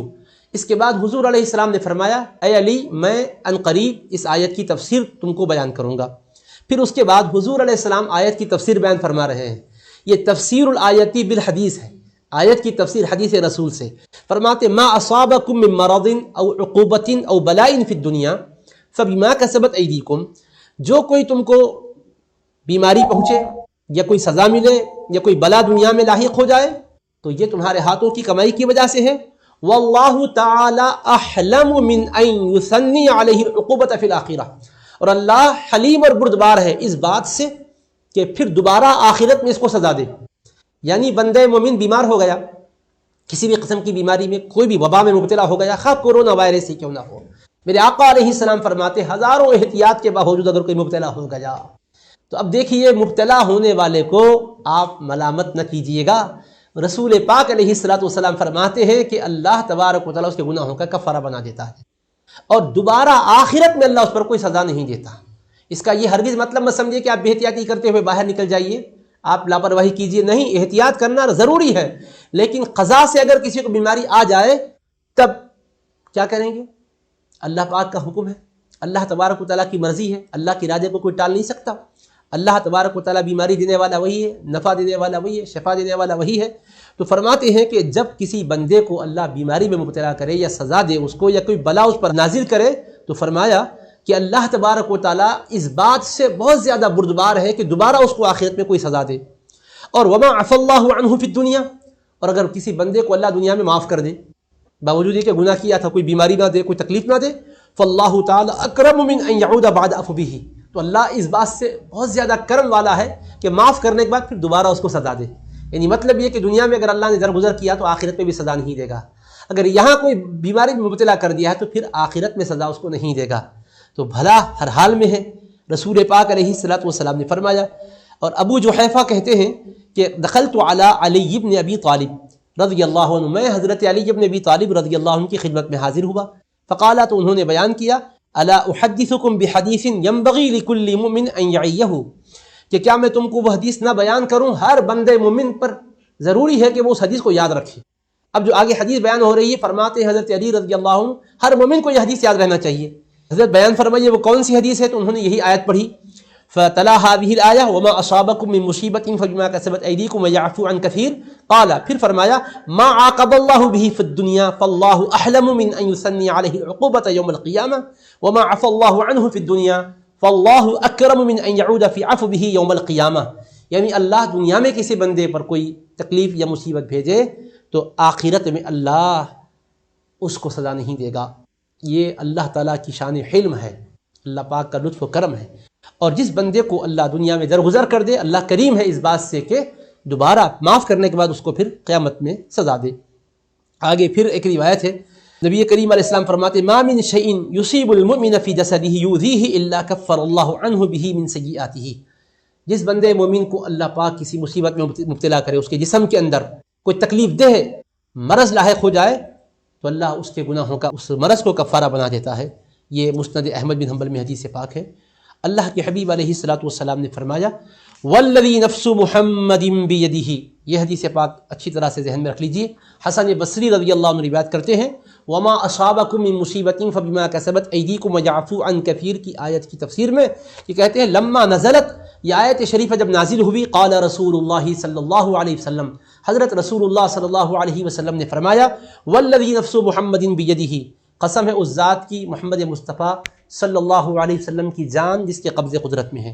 ما من خدش عود ولا اختلاج عرق ولا عثرة قدم الا بذنب وما يعفو اللہ عنہ اکثر۔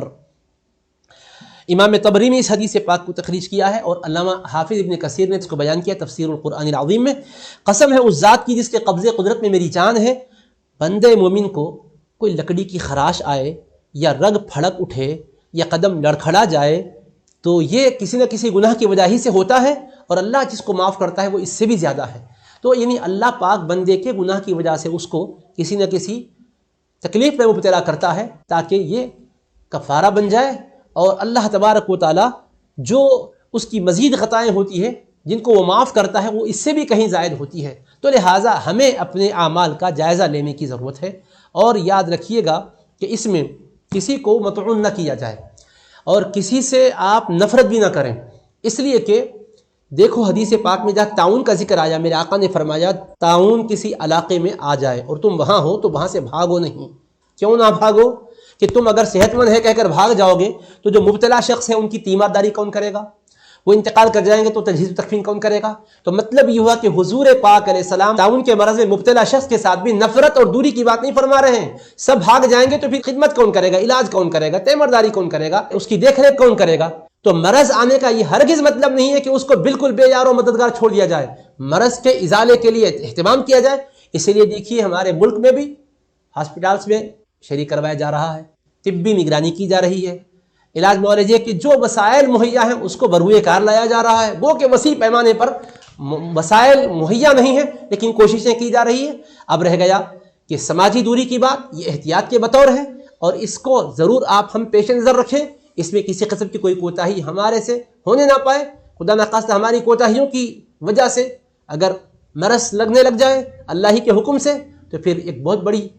وبا اور بلا کو پھیلانے میں آپ ہم مددگار بنیں گے، اللہ تبارک و تعالیٰ کے پاس بھی ہم جواب دہ ہوں گے۔ اس لیے ضروری ہے کہ ہم احتیاط کی ہر روش کو اختیار کریں، ہرگز بے احتیاطی کا کوئی کام ہم سے ہونے نہ پائے۔ نبی کریم علیہ الصلوۃ والسلام کی تعلیمات کے ذریعے سے ہمارے لیے یہ درس اور سبق ہے۔ ہمارے پیارے آقا علیہ الصلوۃ والسلام نے ایسے موقع پر بیماروں کی تیمارداری کے لیے، بیماروں کی علاج معالجے کے سلسلے میں سہولتیں فراہم کرنے کے لیے جو احکام دیے ہیں، ہم ان احکام کو پیش نظر رکھیں۔ اور اب یہ وائرس کی وجہ سے، کورونا وائرس کی وجہ سے دنیا بھر میں جہاں جہاں یہ وائرس پھیلا ہوا ہے وہ ملکوں میں لاک ڈاؤن کا اعلان ہو گیا۔ تو اب ایسی صورت میں دیکھیے وہ لوگ جو کمزور طبقہ ہے، وسائل حیات جن کے پاس نہیں ہیں، صبح سے شام تک محنت مزدوری کرتے ہیں تو شام میں ان کو جو پیسے حاصل ہوتے ہیں اس کے ذریعے سے وہ گھر کو چلاتے ہیں۔ اب ایسے لوگ ایک آزمائش میں آ چکے ہیں۔ ایسے ہی کتنے ائمہ علماء ہیں جو اپنی دینی خدمات کے ذریعے سے اللہ پاک ان کے لیے روزگار رکھے ہیں، لیکن وہ ایک اس آزمائش اور امتحان کی گھڑی میں ہیں۔ غریب لوگ آزمائش اور امتحان میں، اور کتنے سادات گھرانے ایسے ہیں جو غربت کی وجہ سے ایک امتحان کی گھڑیوں سے گزر رہے ہیں۔ ایسے موقع پر قوم و ملت کے سرمایہ داروں پر یہ اخلاقی فریضہ بھی بنتا ہے اور اسلامی فریضہ بھی بنتا ہے کہ اپنے خزانوں کے آپ منہ کو کھول دیں اور اچھی طرح سے پوری کشادہ دلی کے ساتھ سخاوت کریں۔ جس کو اناج کی ضرورت ہے اناج پہنچائیں، اور ہر جگہ اناج کا پہنچنا ہی مسئلے کا حل نہیں ہے۔ ہمارے پاس ذہن میں لوگوں کی ایک ہی بات رہتی، کھانا کھلاؤ، بس کھانا ہی کھلانا ہے۔ ایک آدمی کو کپڑے کی ضرورت ہے، آپ کھانا کھلا رہے، چلو ایک پڑوسی کا خیال کرو کہ ان کو کھانا کھلاؤ، تو یہ صاحب بھی لے آ کے کھانا پکا کر پیش کر دیے، وہ صاحب بھی کھانا پیش کیے، یہ صاحب بھی کھانا پیش کیے۔ آپ کے گھر میں فریج ہے، آپ رکھ کے 3 دن تک کھا سکتے، وہ غریب کے گھر میں فریج بھی نہیں ہے، اب وہ کھانا کب تک کھائے گا؟ بالآخر سڑ جائے گا۔ تو آپ یہ بھی دیکھیے کہ وہاں ضرورت کیا ہے۔ صرف پکا ہوا کھانا ہی ضرورتوں کی تکمیل نہیں کرتا، صرف راشن ہی ضرورتوں کی تکمیل نہیں کرتا۔ بیمار ہے تو اس کے لیے میڈیسن کی ضرورت ہے۔ آپ کہتے ہیں اناج میں ڈال دیتا ہوں الحمدللہ، مگر میں پیسہ نہیں دیتا، میں ڈاکٹر کے لیے علاج کے سلسلے میں جو پیسے درکار ہے وہ نہیں دیتا، تو بیچارہ اناج بیچ کر پیسے حاصل کر کے کیا دوائیں خریدے گا کیا؟ کتنے ایسے ہوں گے جو شوگر پیشنٹ ہے، کتنے ایسے ہوں گے جو اور امراض میں مبتلا ہے۔ تو لہٰذا ضرورت مند کی ضرورت کو محسوس کرتے ہوئے اس کا تکملہ کرنے کی کوشش کیجیے۔ جہاں غذائی اجناس کی ضرورت ہے غذائی اجناس کو مہیا کیا جائے، جہاں دواؤں کی ضرورت ہے دوائیں فراہم کی جائے، جہاں پیسوں کی ضرورت ہے پیسوں کا انتظام کیا جائے۔ اور کسی کے ساتھ دیکھیے بعض لوگ تو وہ ہوتے ہیں کہ جن کی تصویر کشی کی جائے تو ان پر کوئی حیرانی طاری نہیں ہوتی، مگر بعض ایسے گھرانے ہیں کہ اچانک اس وقت کی وجہ سے وہ مشکلات میں دوچار ہیں، مگر عزت نفس ان کی کبھی بھی اجازت نہیں دیتی کہ وہ کسی کے سامنے ہاتھ پھیلائے۔ ایسے لوگوں کو اگر مدد کریں تو ایسے کریں کہ بائیں ہاتھ کو پتہ نہ چلے سیدھے ہاتھ نے کیا خرچ کیا ہے، اس طریقے پر عمل کریں۔ دیکھیے میں آپ کے سامنے اسوہ بتاتا ہوں، حضرت سیدنا امام جعفر صادق رضی اللہ عنہ، نبی پاک علیہ الصلوۃ والسلام کے شہزادگان میں سے ہے نا، حضرت امام جعفر صادق امام زین العابدین کے شہزادے ہیں۔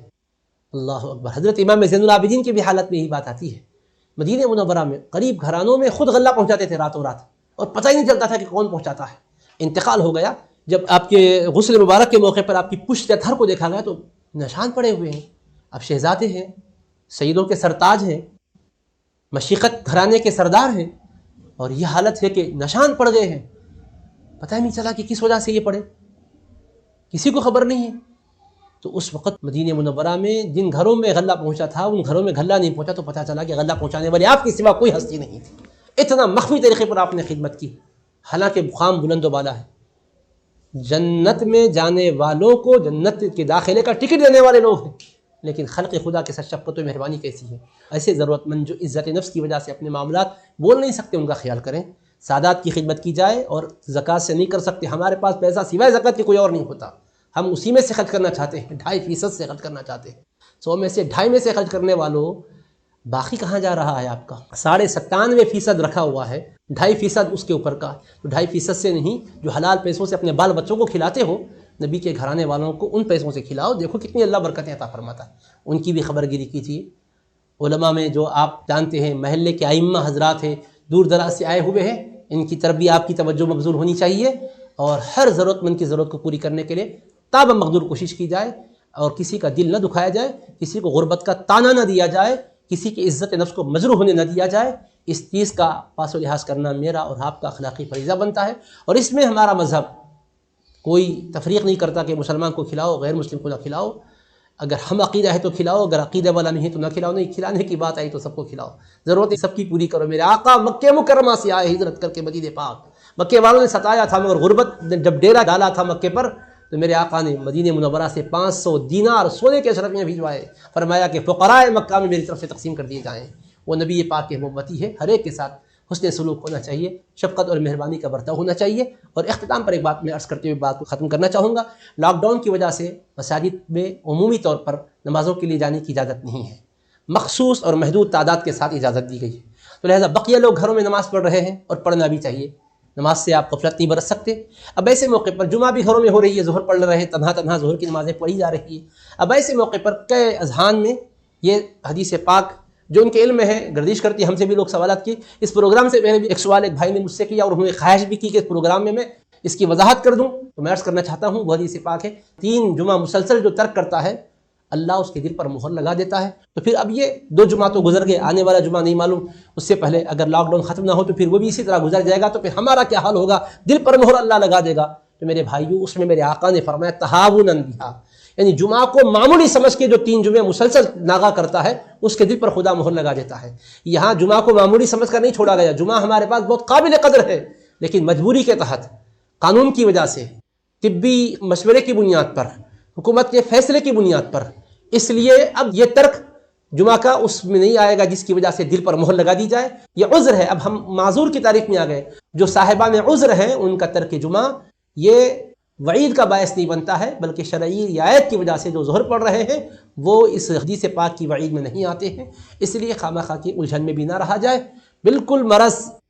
کو سامنے رکھ کر آپ خوف زدہ مرض سے مت ہو جائیے، خدا کا خوف دل میں رکھیے، احتیاط کیجیے۔ اور احتیاط ہی سب کچھ نہیں ہے، احتیاط علاج سے بہتر ضرور ہے، لیکن احتیاط بہرحال ہمارے لیے یہی سب کچھ ہے نہیں، اللہ کا حکم سب کچھ ہے۔ ہم احتیاط کے باوجود اگر مرض میں مبتلا ہو جائیں تو ہم نہ ڈاکٹروں کو برا بھلا بول سکتے، نہ قانون دانوں کو برا بھلا بول سکتے۔ یہ مرض ہے، مرض کی وجہ سے بھی بندہ مرتا ہے، بے مرض کے بھی مرتا ہے، بستر موت پر بھی بندہ مرتا ہے، بستر راحت پر بھی مرتا ہے۔ ارے کئی ایسے لوگ ہیں کہ دوائیں مہیا ہے، علاج بھی ایسا ہے کہ ان کے لیے کوئی مشکل نہیں، لاکھوں خرچ کر کے علاج کر رہے ہیں، ڈاکٹر کی ٹیم موجود ہے، پوری دوائیں اور پوری کی پوری سہولتیں فراہم ہیں، پھر بھی دم توڑ رہا ہے بندہ۔ اور کئی ایسے لوگ ہیں کہ بیان کرتے کرتے اکھڑ رہے ہیں، کئی ایسے لوگ ہیں کہ کھاتے کھاتے اکھڑ رہے ہیں، بال بچوں میں اکھڑ رہے ہیں۔ تو یہ موت کا جہاں تک معاملہ ہے اللہ کے حکم پر موت آتی ہے، لہٰذا اس سے خوف کھا کے مایوسی کا شکار بھی مت ہو جائیے، اور ہر وقت کرونا وائرس کو ذہن پر اتنا مسلط مت کر لیجئے کہ آپ ذہنی اور نفسیاتی بیماری کا شکار ہو جائیں۔ کئی ایسے لوگ ہیں کہ کوئی کام نہیں بن رہا ہے، ہم سے لوگ سوال کر کے پوچھتے ہیں مفتی صاحب دل میں گھبراہٹ آ رہی ہے، وحشت محسوس ہو رہی ہے، بے چینی ہو رہی، لاک ڈاؤن کی وجہ سے گھر سے باہر نکل جانا دل بول رہا ہے، ایسی بے چینی، ایسی وحشت کی کیفیت، اور بالکل ایک بربریت کا ماحول ہے، طبیعت میں ایک قسم کی بے چینی ہے، اضطراب ہے، خلجان ہے، ہیجان بپا ہوا ہے۔ تو سمجھ لیجئے گا نفسیاتی مریض مت بن جائیے، یہ احتیاط ہے، احتیاط کی تعلیم کی وجہ سے، لیکن اس کے باوجود مرض آ جائے تو ڈرنے کی ضرورت نہیں ہے۔ اللہ کی مرضی میں ہماری رضا ہے، اللہ کے فیصلے میں ہم سر جھکانے والے ہیں، مگر میرے عزیزو ہم کو کرنا کیا ہے؟ ایسے موقع پر اللہ کی طرف متوجہ ہونا ہے۔ ہمیں 5 وقت نمازیں شوق ذوق سے پڑھنی ہے، اللہ نے ہمیں موقع دیا ہے گھر کے اندر۔ اب ایسے وقت میں ہم دیکھیں قیدیوں کا حال کیا ہوتا ہے۔ ہم آج کھاتے پیتے قید میں ہیں، لیکن جن کے پاس کھانے پینے کی چیزیں مہیا نہیں ہیں وہ قید خانوں میں ان کی کیا حالت ہوگی۔ اللہ تعالیٰ روزوں کو کیوں فرض کیا معلوم؟ تاکہ بھوک میں رہنے والوں کی بھوک کا ہمیں اندازہ ہو جائے۔ اللہ تعالیٰ مالداروں پر زکوٰۃ کیوں مقرر کیا؟ تاکہ غربت زدہ لوگوں کی مدد کریں، اور ضرورت پڑنے پر مال کی محبت دل سے کیسے نکلتی ہے، مال کی محبت نکالنے کے لیے رکھا ہے۔ تو یہ بھی سمجھیے ہم کو یہ اختلاط کی محبت، دنیا میں ہم ہیں دوستوں میں بزم میں، جب دیکھیں ہم اپنے معتقدین کے جھرمٹ پہ رہتے ہیں، جب دیکھو 10 بوسی قدم بوسی کے ماحول میں ہیں، جب دیکھو ہم لوگ پروٹوکول دے رہے ہیں، جہاں جا رہے ہیں استقبال ہو رہا ہے۔ اب گھر میں بنے بیوی بچوں میں کتنی بات کریں گے، کیا کریں گے؟ یہ حال ہو گیا کہ بیوی بچے سے بیزار، بیوی شوہر سے بیزار، شوہر بیوی سے بیزار، بچے ماں باپ سے بیزار، لیکن یہ بیزار جو ہیں دراصل بیدار نہیں ہونے کی وجہ سے بیزار ہیں۔ جن کی آنکھیں اور دل بیدار ہیں وہ بیزار نہیں ہوتے، وہ سمجھتے ہیں کہ یہ ہیچ آفت نہ رسد گوشہ تنہائی راہ، تنہائی کے گوشے میں رہنے میں کوئی آفت نہیں ہے، بھلائی ہی بھلائی ہے۔ یاد کریے ان اللہ والوں کو جنہوں نے دنیا میں رہتے ہوئے دنیا سے اپنے آپ کو کیسے الگ کر لیا تھا کہ رہتے تھے سب میں مگر اکیلے اکیلے رہتے تھے۔ تصوف میں ہے، نقشبندی سلسلے کی تعلیمات میں ہے، خلوت در انجمن، سب میں رہ کر اکیلے رہو، سفر در وطن، وطن میں رہ کر سفر کرو۔ نکل کے جانے سے سفر ہوتا ہے، مگر ایک سفر ہوتا ہے کہ وطن میں رہ کر بندہ سفر کرے۔ تو اچھا موقع ہے سفر در وطن کا، اپنے وطن میں رہ کر سفر کیجئے۔ تنہا مجمع میں رہ کر تنہا ہونا تھا، لیکن اب تنہائی میں آ چکے ہیں، تنہائی میں رہ کر اپنے اللہ سے تعلق کو بڑھانے کی کوشش کیجئے، یہ اچھا موقع ہے۔ لہٰذا اس کے لیے ایک شیڈول بتا دیتا ہوں کہ نمازوں کی پابندی کیجیے، ہو سکے تو تہجد کی نماز کا اہتمام ہو، گھر میں بچوں کو بھی تعلیم دے، تلقین دے، فجر کی نماز پڑھیں، اشراق تک قرآن کریم سورہ یاسین پڑھیں، پھر اشراق کی نماز پڑھ لیں، پھر حسب مقدور ذکر و اذکار میں مصروف رہ کر ناشتے سے فارغ ہو جائیں۔ پھر اب دیکھیے آپ فرائض دین کو سیکھیے،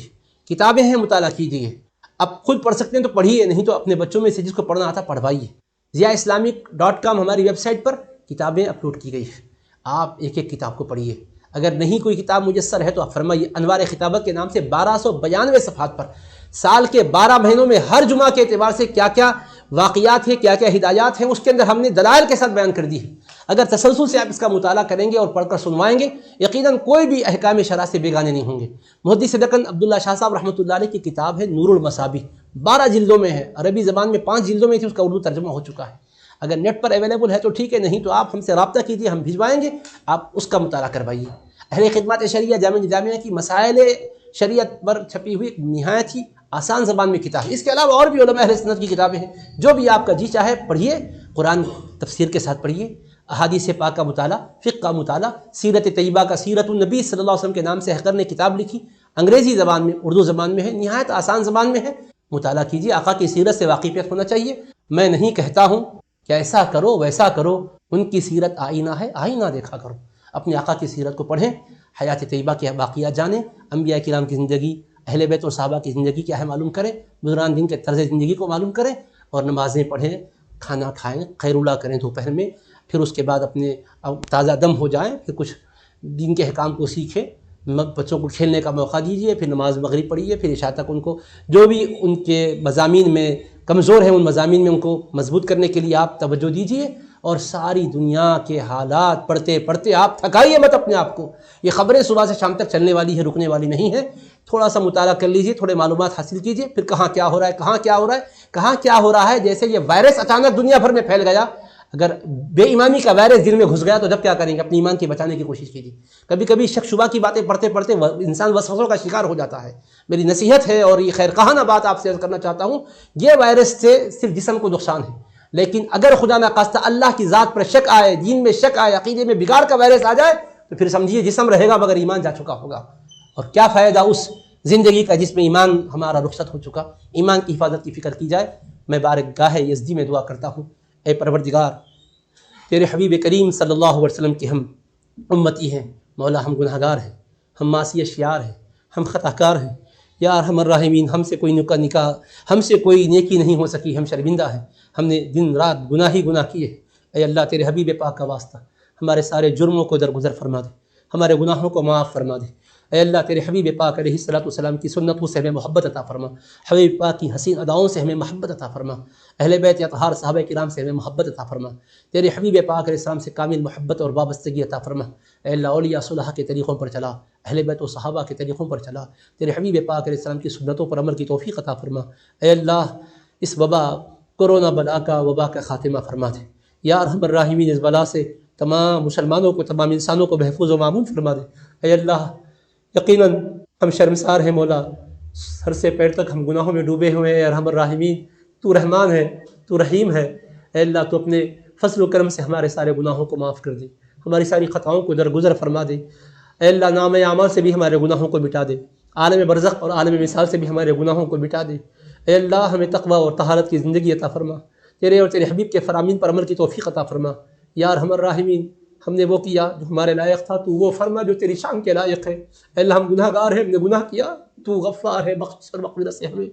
درگزر فرما دے۔ اے اللہ پوری دنیا میں جہاں جہاں یہ وبا اور بلا پھیلی ہوئی ہے، یا اللہ ہر جگہ سے اس وبا اور بلا کا خاتمہ فرما دے، امن عطا فرما، صحت عطا فرما، عافیت عطا فرما۔ صحت کے خزانے تیرے پاس ہیں، عافیت کے خزانے تیرے پاس ہیں، تو رحمان ہے، رحیم ہے۔ اے اللہ بغیر کسی ابتلا میں مبتلا کیے کہ بھی نوازنا تیرے لیے کوئی مشکل نہیں ہے۔ اے مولا اس میں جن اہل ایمان نے جانے دے، اے اللہ جن کی جانیں اے اللہ جا چکی ہے، ان کی بخشش فرما دے۔ جو اے اللہ متاثر ہے، یا اللہ صحت و شفا عطا فرما، ڈاکٹروں کے ذہنوں میں علاج کے تدبیریں ڈال دے، یا اللہ احتیاط کی طریقوں پر ہمیں عمل کرنے کی توفیق عطا فرما۔ اے اللہ کسی بھی انتظامی اور کسی بھی نوعیت کی مولا خلاف ورزی سے ہمیں بچا، تیرے حکام کی خلاف ورزی بھی ہونے نہ پائے۔ اے اللہ ملک قانون کی کوئی ایسی پکڑ میں ہم نہ جائیں جس سے ہماری جو دنیاوی اور اخروی خرابی ہو۔ یا اللہ جان و مال کی حفاظت فرما، عزت و آبرو کی حفاظت فرما، دین و ایمان کی حفاظت فرما۔ یا ارحم الراحمین، ہم گناہ گار ہیں، تیری بارگاہ میں ہم اپنے لیے، اپنے بال بچوں کے لیے، اپنے گھر والوں کے لیے، اپنے والدین کے لیے، اپنے تمام اسلامی بھائیوں کے لیے، تمام مومنین مومنات کے لیے بخشش اور مغفرت کی بھیک مانگتے ہیں۔ یا اللہ سب کو بخشش اور مغفرت سے نواز دے۔ اے اللہ تو کرم فرما، فضل فرما۔ خدایا بحق بنی فاطمہ کہ برقول ایما کنی خاتمہ، اگر دعوتم رد کنی بر قبول، منو دست و دامان یا رسول۔ مولا ہم گناہ گاروں کو نہ دیکھ، جو ہمیں نیکوکار ہیں ان کے صدقے میں کرم فرما دے۔ اے اللہ آج اس وبا اور بھلا کی وجہ سے میرے مولا ہم مساجد کو جا نہیں پا رہے ہیں۔ اے اللہ ہم تو گناہ گار بندے ہیں مولا،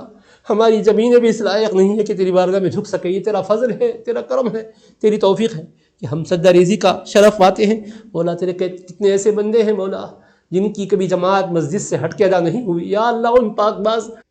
با جماعت نماز پڑھنے والوں کے صدقے میں ہم مولا مساجد کے دروازے کھل جائیں، وباؤں کا خاتمہ ہو جائے۔ یا اللہ حرمین کریمین میں شوق و ذوق کے ساتھ نماز، طواف، عبادت کریں تیرے حبیب پاک کے دربار گہربار میں مولا تمام محبتوں سے، عشق سے حاضری دے کر صلاۃ و سلام کی نذرانے پیش کر سکے تو کرم فرما دے مولا۔ یا اللہ اس وبا کا خاتمہ فرما دے۔ یا اللہ ہر مومن کی تمنا ہوتی ہے، یا اللہ رمضان کا مہینہ آ رہا ہے، کتنے قافلے تڑپ رہے ہیں، کتنے بندے مچل رہے ہیں مولا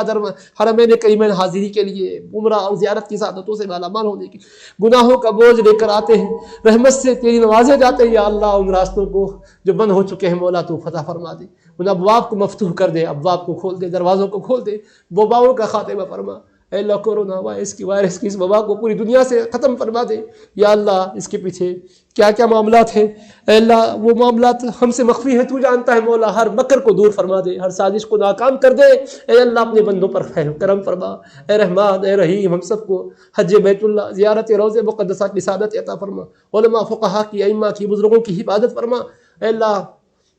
تیرے بندوں پر جو بھی اے اللہ سلوک کر رہے ہیں، مہربانی کر رہے ہیں، ان سب کی اے اللہ حفاظت فرما۔ تمام انسانوں کو اے اللہ امن عطا فرما، عافیت عطا فرما۔ اے اللہ ہمیں مساجد کا تقدس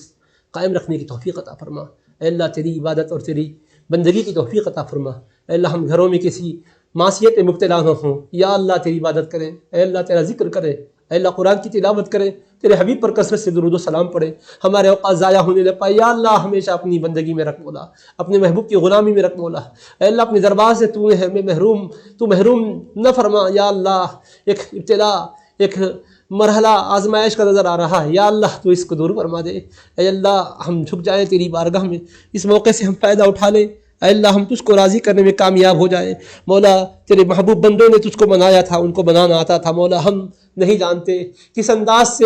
اے اللہ تجھ کو راضی کرے مولا۔ تیرے ان پاک باز بندوں کا واسطہ تو ہم سے راضی ہو جا۔ اے اللہ اپنے غضب سے ہمیں محفوظ فرما، اپنے قہر سے محفوظ فرما۔ اے اللہ اہل بیت مصطفیٰ کے سجدوں کے صدقے میں ہمیں سجدوں کا شوق عطا فرما۔ اے اللہ سید کائنات کے سجدوں کے صدقے میں ہماری ماں و بہنوں کو سجدوں کا شوق عطا فرما۔ اہل بیت اور صحابہ کرام کے صدقے میں یا اللہ ہمیں محبت اور مودت عطا فرما۔ اے اللہ قربت کی راہوں پر چلا، اے اللہ تقرب کی منزلوں سے مالا مال فرما۔ اے اللہ ظاہر و باطن میں ہمیں پاکیزگی عطا فرما، اسلام کے نظام طہارت کو سمجھنے کی توفیق عطا فرما، تیرے محبوب کی سنتوں پر عمل کی توفیق عطا فرما۔ یا ارحم الراحمین دین و دنیا میں سعادت عطا فرما۔ اے اللہ ہم کو بندوں کے حقوق ادا کرنے کی توفیق عطا فرما، جو کمزور ہیں، بیمار ہیں، اے اللہ ان پر رحم فرما، ہم سب پر رحم فرما۔ یا اللہ ہمارے ایمان کو ضائع ہونے نہ دے، یا اللہ ایمان کی حفاظت فرما، وقت آخری ایمان پر خاتمہ عطا فرما، محشر میں حبیب پاک کی شفاعت عطا فرما۔ خدایا بحق بنی فاطمہ کہ برقول ایما کنی خاتمہ، اگر دعوتم رد کنی بر قبول، منو دست دامان اہل رسول،